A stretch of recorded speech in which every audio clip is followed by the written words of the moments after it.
هدم الدين উপস্থিত আজকের অনুষ্ঠানে সম্মানিত সভাপতি মহাশয়, উপস্থিত রয়েছে সমস্ত শিক্ষক মণ্ডলী ও ছাত্রছাত্রী বন্ধু। সমস্ত প্রশংসা আল্লাহ রাব্বুল আলামিনের জন্য, যিনি আমাদের সকলকে আজ অনুষ্ঠানে একত্রিত হওয়ার তৌফিক দান করেছেন, তাই সকলে আলহামদুলিল্লাহ। শান্তির ধারা দ্রুত সালাম দিবসিত মানবতার মুক্তির দূত হযরত মুহাম্মদ আহমদ মুস্তাফা মুহাম্মদ সাল্লাল্লাহু আলাইহি সাল্লামের প্রতি তার সকলে আল্লাহুম্মা সাল্লি আলাইহি আল্লাহুম্মা বারিক আলাইহি। সম্মানিত উপস্থিতি, আজকে আমাদের সংক্ষিপ্ত সময় সংক্ষিপ্ত বিষয়বস্তু হলো সালাতের গুরুত্ব।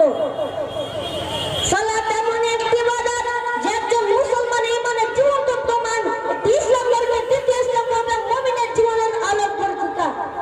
সালাত হচ্ছে বান্দা আল্লাহর মধ্যে সালাতের সম্পর্কে আল্লাহ রাব্বুল আলামিন কুরআনুল কারীমের মধ্যে ইরশাদ করেছেন, ইন্না সালাতা তানহা আনিল ফাহশাই ওয়াল মুনকার।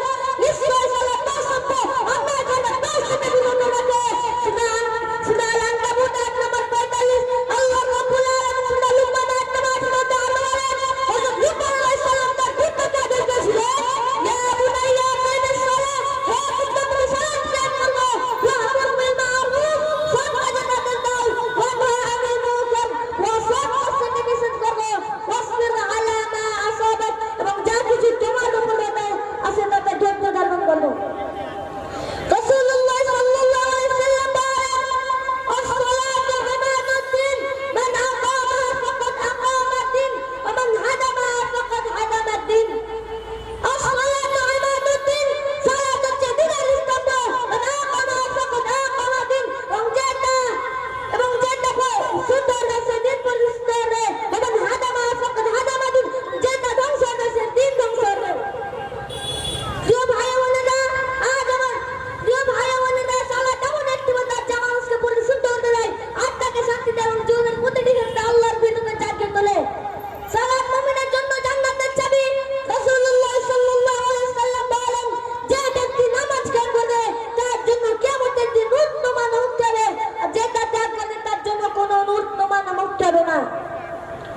প্রিয় ভাই বোনেরা, আজ আমাদের সমাজে অনেকেই রয়েছে যারা নামাজ কায়েম করে, কিন্তু মনে রাখবেন সালাত ত্যাগ করা কেবল পাপ নয়, বরং ঈমানের দুর্বলতার চিহ্ন। আমরা যদি আল্লাহ সন্তুষ্ট, পারিবারিক শান্তি ও পরকালীন মুক্তি কামনা করি, তাহলে আমাদের অবশ্যই সালাতের প্রতি যত্নবান করতে হবে এবং সালাতের প্রতি নিজেকে সমর্পণ করব। আল্লাহুম্মা জাআলনা মিনাল মুকিমিনাস সালাত ওয়া মিনাল মুরদায়াতিনা রাব্বানা তাকাব্বাল দুআ। হে আল্লাহ, আপনি আমাদের সকলকে সালাত কায়েমকারীদের অন্তর্ভুক্ত করুন। সম্মানিত উপস্থিতি, সংক্ষিপ্ত আলোচনা এখানে শেষ করছি। বর্ষশেষে মহান রব্বুল আলামিনের কাছে দোয়া করি, হে আল্লাহ, আপনি আমাদের সকলকে দিনে 5 ওয়াক্ত সালাত আদায় করার তৌফিক দান করুন। আমিন। ওয়া আখিরু দাওয়ানা আলহামদুলিল্লাহি রাব্বিল আলামিন। আসসালামু আলাইকুম ওয়া রাহমাতুল্লাহ।